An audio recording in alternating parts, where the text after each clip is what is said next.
In the early morning hours of March 25, 2015, a passerby made a horrifying discovery along Cedar Villa Estates Road near Valley Road in Saskatoon, Saskatchewan. Lying on the side of the road was an 18-year-old girl, severely injured and barely clinging to life. That girl was Brittney Gargol. She was rushed to the hospital, but despite medical efforts, Brittney succumbed to her injuries. An autopsy would later confirm the cause of death: strangulation. Beside her body, investigators found a belt. At first glance, it seemed like an ordinary object, but that belt would soon become one of the most critical pieces of evidence in the entire case. Police were able to identify the belt as belonging to Cheyenne Antoine, Brittney's close friend. How did they know? Because the belt was clearly visible in a Facebook photo posted just hours earlier. The image showed two teenage girls smiling, happy, carefree, and unaware that a single detail in that photo would soon turn deadly. When Brittney Gargol was found strangled on the roadside, police didn't begin their investigation by searching for suspects. Instead, they began with a selfie. In today's video, we explore the heartbreaking true crime case of Brittney Gargol, a lively young woman from Saskatoon whose life ended in the most tragic and unexpected way.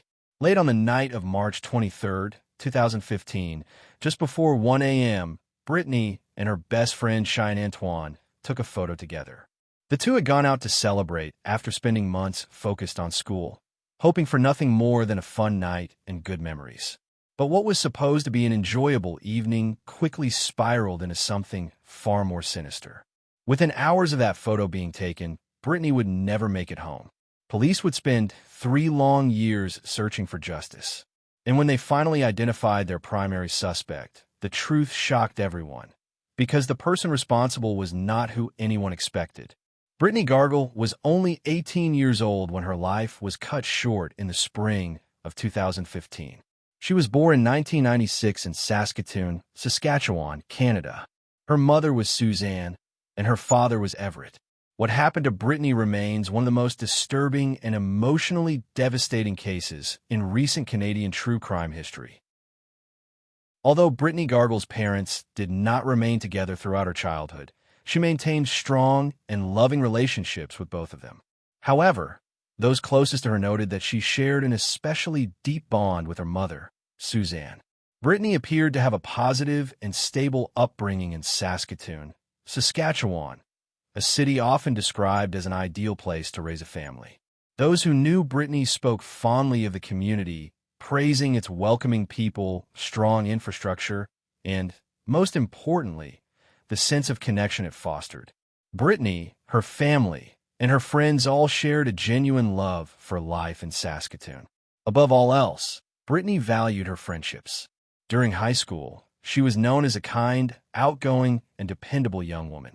She earned good grades, stayed out of trouble, and surrounded herself with a close-knit group of friends she trusted deeply. To those around her, Brittney was someone you could always rely on. By the time she was 18 years old, as this story unfolds, Brittney was eagerly looking toward the future. With the school year coming to an end, she was preparing to begin college, where she planned to pursue a business degree, a goal she had been working toward for years. Unlike many people her age who were primarily focused on partying once college began, Brittney was known for her strong work ethic and critical thinking skills. She was highly goal-oriented and already thinking years ahead. Her dream was to earn a business degree so she could one day manage hotels and perhaps even own several of her own. To make that future possible, Brittney worked multiple jobs. She carefully saved the money she earned to fund her education and give herself a strong start in life. One of her main jobs was at a nearby restaurant, where she worked while pursuing her studies. Despite her young age, she approached the role with an unexpected level of professionalism and seriousness. People who knew Brittney often described her as extremely driven. Her mother, Suzanne, later recalled how impressively Brittney balanced her academic responsibilities with her work life at home. When she wasn't busy, Brittney also worked at a local German cultural center and helped run a pizza business. If anything defined Brittney, it was her commitment. Nothing seemed capable of standing in the way of her ambitions.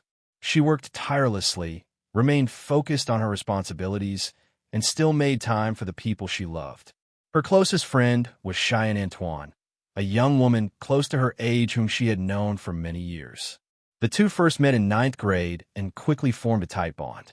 However, despite their closeness, Cheyenne's upbringing was very different from Brittney's, a contrast that would later become significant in ways no one could have imagined. Despite the close bond she shared with Brittney Gargol, Cheyenne Antoine's life had been far more difficult from the very beginning.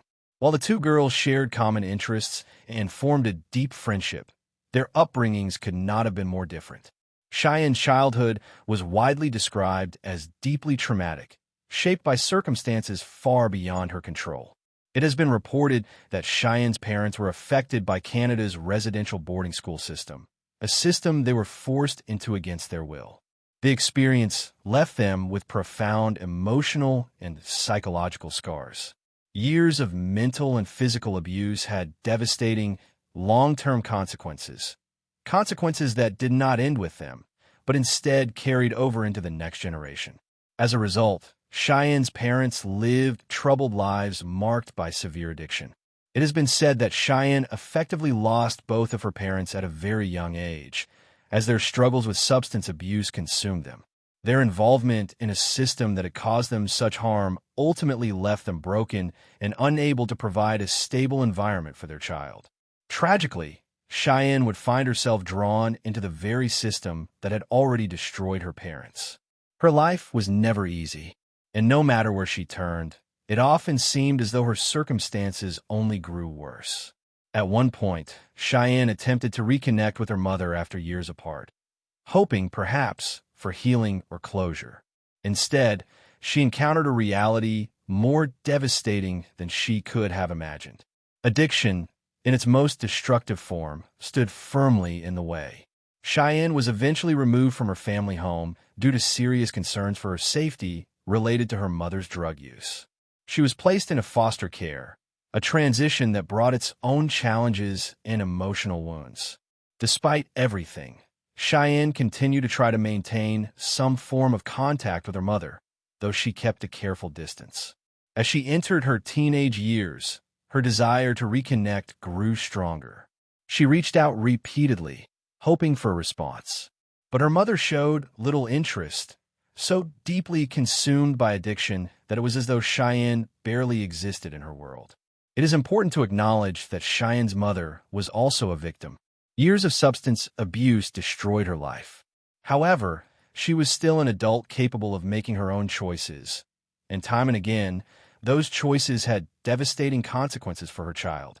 As Cheyenne remained in foster care, she endured both physical and emotional harm, mirroring the trauma her parents had experienced before her. Yet there was one critical difference. Cheyenne tried to heal. She made efforts to work on herself, to confront both her past and present trauma, something her parents had never truly been able to do. Despite the weight of her upbringing, Cheyenne sought stability, connection, and a sense of belonging. And for a time, she found that in her friendship with Brittney Gargol. Cheyenne's situation took a devastating turn when she was just 15 years old. After years of addiction, her mother finally stopped using drugs, but tragically, she passed away soon after, leaving Cheyenne completely alone. Already overwhelmed by years of trauma, Cheyenne felt as though she had nowhere left to turn. In the aftermath of her mother's death, she was drawn toward the same destructive habits that had defined her parents' life. Before long, Cheyenne began associating with questionable people, and within just a few months, she developed an addiction of her own. In stark contrast, Brittney Gargol still had the steady support of her mother, something Cheyenne desperately lacked. By this point, the bond between Brittney and Cheyenne had grown significantly stronger. Cheyenne wanted someone who would listen and stand by her when she felt most alone. Brittney wanted the same. Their friendship became a source of comfort for both of them. By March 2015, the two young women had been studying intensely for their end-of-year exams and were eager to take a break and unwind. On the evening of March 23rd, they met up and took several photos together, later sharing them on social media. It remains unclear what their full plans were for the night. The photos were taken shortly before they headed out, and neither girl could have known that for one of them, it would be the last night of her life. Sometime between midnight and the early hours of March 24th, Brittney and Cheyenne stopped at the home of a family friend, Tasha Story, to ask for money for petrol.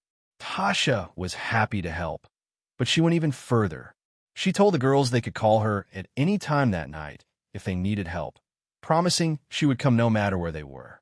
She even offered to pick them up at any hour without hesitation. After giving both girls a hug, Tasha watched them leave. That was the last time she would see Brittney alive. Investigators later stated they do not know exactly where the girls went after leaving Tasha's home. However, at 12:02 a.m. on March 24th, Brittney and Cheyenne posted a photo to social media. After that moment, Brittney went silent. She never answered her phone. She never replied to messages. She never interacted online again.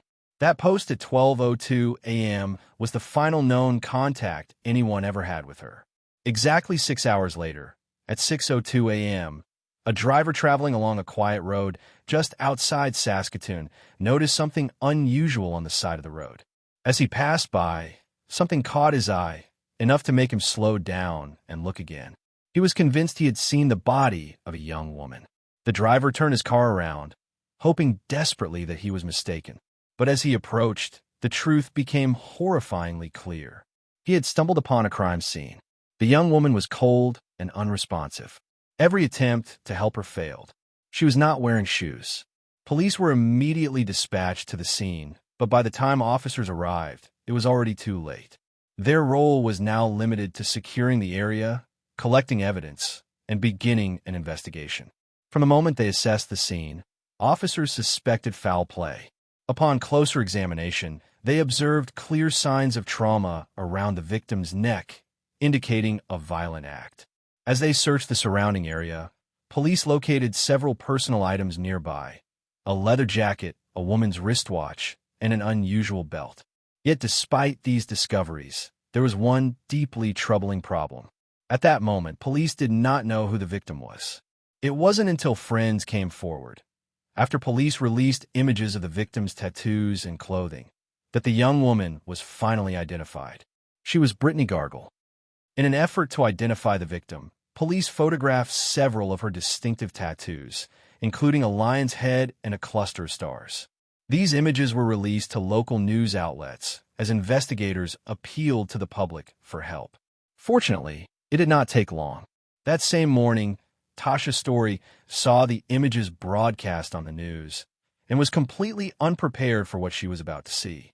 She immediately recognized the tattoos as belonging to Brittney Gargol. Just hours earlier, Brittney had been at Tasha's home, full of energy and in good spirits. Tasha had told her to call if she needed anything at all. Now, faced with the unimaginable, Tasha did the only thing she could think to do. She contacted the police. Officers quickly confirmed that the young woman found earlier that morning was indeed Brittney Gargol. With her identity established, investigators moved swiftly to determine what had happened in the hours leading up to her death. Their first stop was social media. While reviewing Brittney's accounts, police came across the photo she had taken the night before, the same image that would later become a key piece of evidence. They also noticed a message posted on Brittney's Facebook wall shortly before her body was discovered. It was from Cheyenne Antoine. The message read, "Where are you? Haven't heard from you. Hope you made it home safe." To investigators, this confirmed that Brittney and Cheyenne had been together the night Brittney was attacked. As a result, police shifted their focus towards Cheyenne and requested to speak with her. When officers met with Cheyenne, they asked her to recount the events of that night in hopes of piecing together a timeline. According to Cheyenne, the evening began like a fairly typical night out in Saskatoon, though certain details stood out. She stated that she and Brittney had spent the night moving from bar to bar. How the two managed to gain entry into multiple bars while underage remains unclear, but they somehow succeeded, highlighting both risky decision-making and a lack of oversight. Cheyenne said their night began around midnight and continued until approximately 4 a.m. At some point during the night, the two young women were invited to a house party by a man they did not know well, who appeared to be in his 30s. What happened at the party was unclear, even to Cheyenne herself. She later admitted that much of what followed was blurred and difficult to recall. Cheyenne told police that shortly after 4 a.m., she and Brittney separated. Cheyenne said she was dropped off at an assisted living center, where she was visiting her uncle. This, she claimed, was the last clear memory she had of being with Brittney that night. When investigators later questioned Cheyenne's uncle, he confirmed her account, leaving large portions of the night still unaccounted for, and the final hours of Brittney Gargol's life shrouded in uncertainty. Cheyenne's uncle confirmed that he had indeed seen her around 4 a.m. that morning. But that confirmation raised a troubling question. Where had Brittney gone after that? For several days, the investigation appeared to stall as authorities struggled to reconstruct Brittney's final movements. There were gaps in the timeline, hours that no one could fully account for. Meanwhile, Brittney's body was sent for a full forensic examination. When the autopsy results came back, they stunned everyone involved in the case. The medical examiner determined that Brittney Gargol died from strangulation. More specifically, she had been choked with a black belt, the very same belt discovered at the crime scene beside her body. Investigators were immediately puzzled.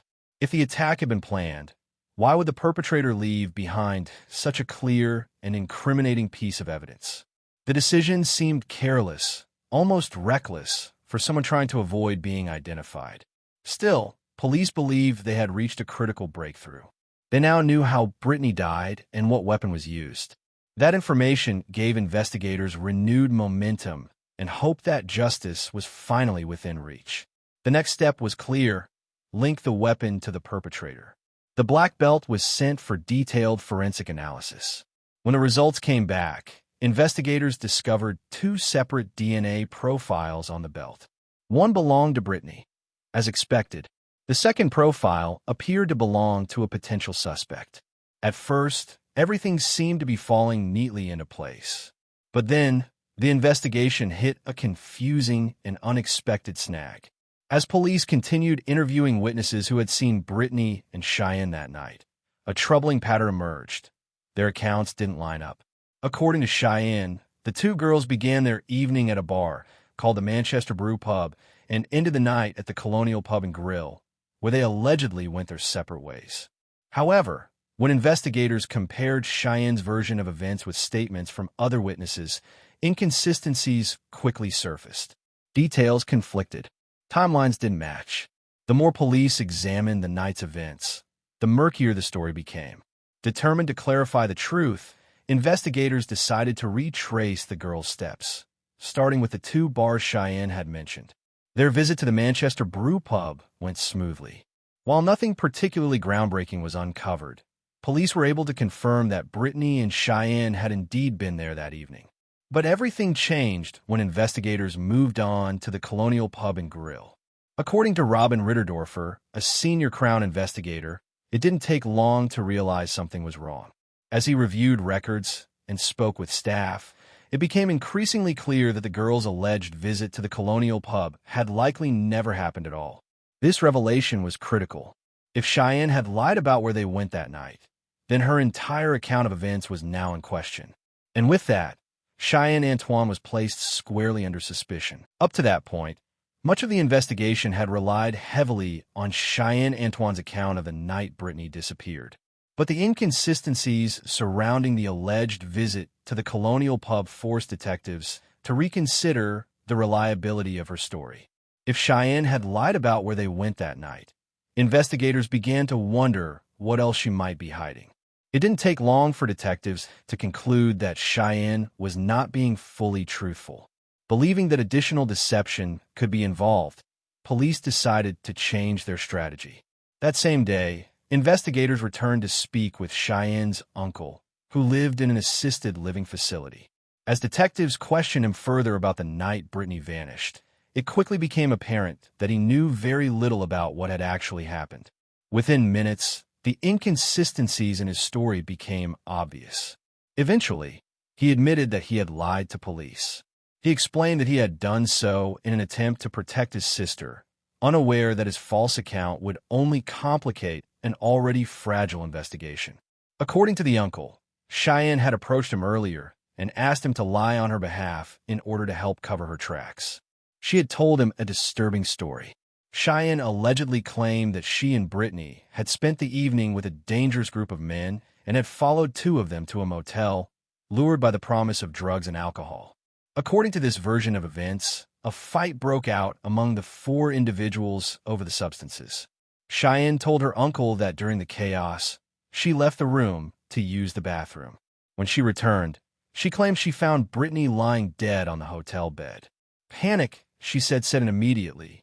To make matters worse, Cheyenne alleged that the men threatened her with a gun and claimed they would help dispose of the body, leaving her terrified and trapped in a situation she said had spiraled far beyond her control.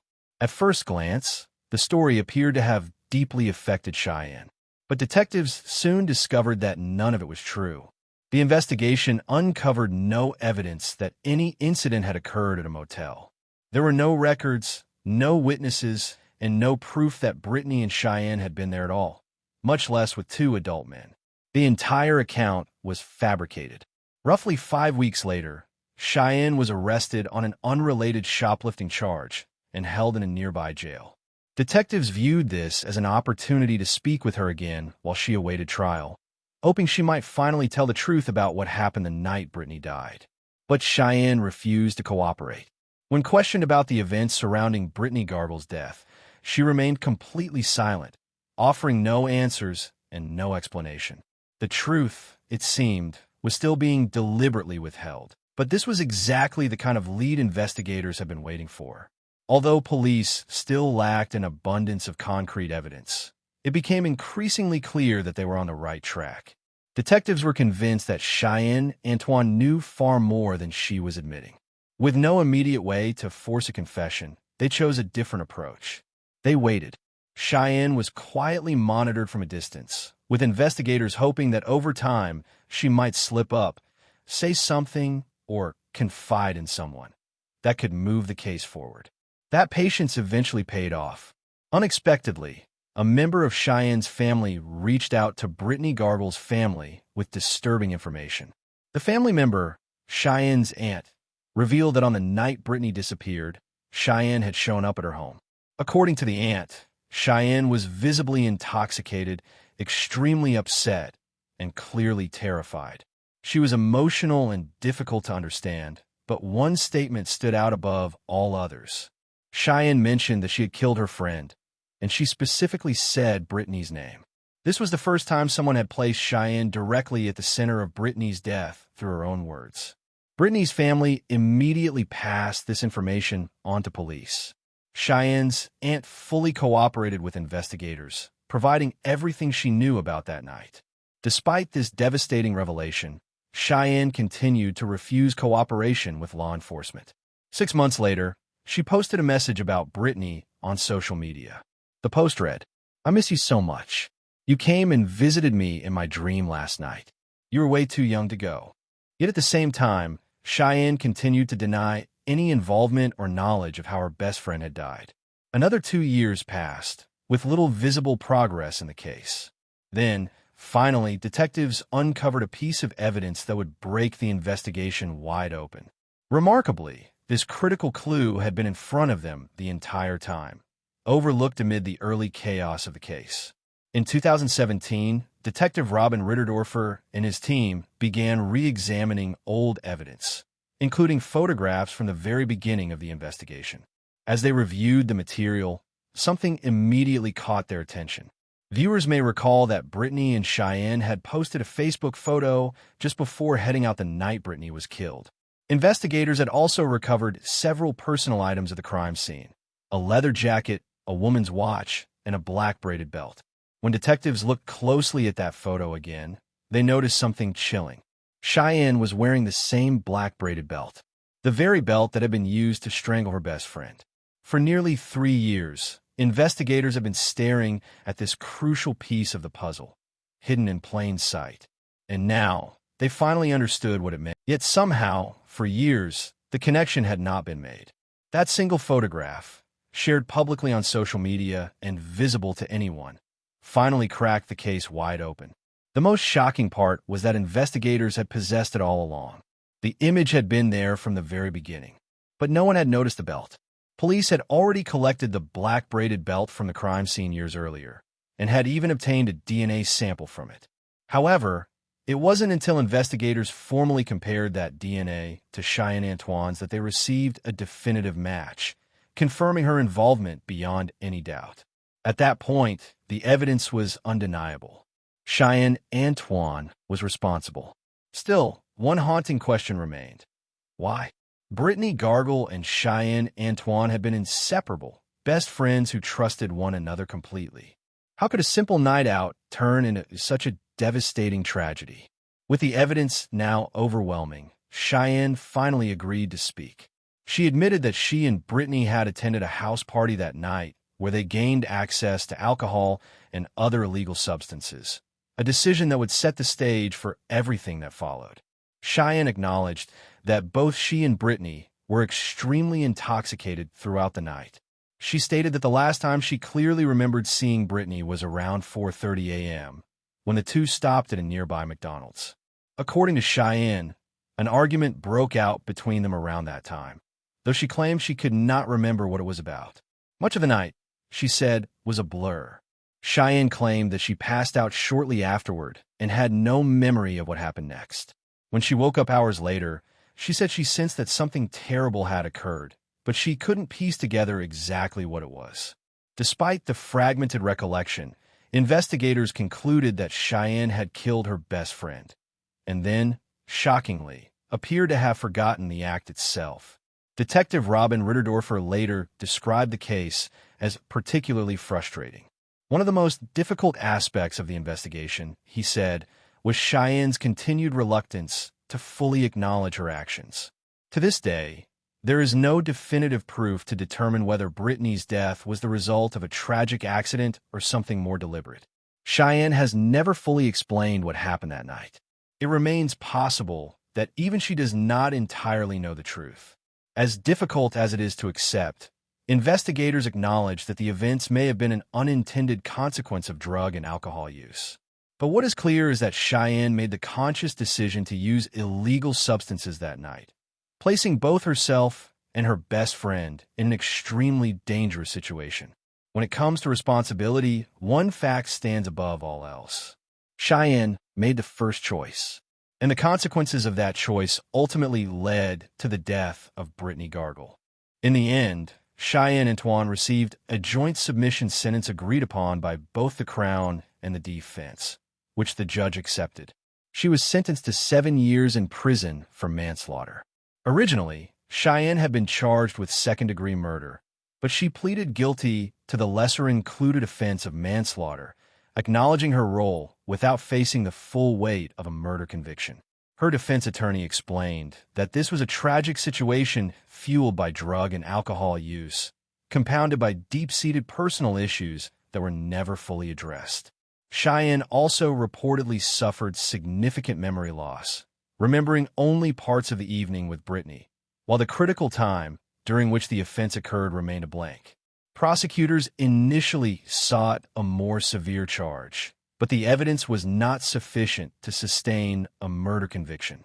The plea deal allowed Cheyenne to take responsibility for her actions while receiving a sentence aligned with the available evidence. For Brittney's family, the heartbreak has been profound. Her stepmother spoke candidly about the loss, capturing the depth of their grief. Brittney was a wonderful young woman whose life was tragically cut short, leaving a lasting void for everyone who knew and loved her. We are so grateful to the investigators who never gave up hope, even when it was hard for us to hold on to hope ourselves. She continued, reflecting on the family's struggle to cope with the aftermath. The details are painful. I'm raising her 7-year-old sister, who has so many questions she doesn't yet understand. It's difficult. Brittney was joyful, loving, and devoted to her family and friends. She spent as much time as she could with the people she cared about. She was just wonderful. Her life was cut short, and it's simply not fair. Brittney Gargol was more than a headline. She was a daughter, a sister, a friend, and a life taken far too soon. May she rest in peace, and may her family find strength and healing. If you believe her story and the stories of others like her, deserve to be remembered. Please like, share, and subscribe so their voices are never forgotten. I'll see you in the next video.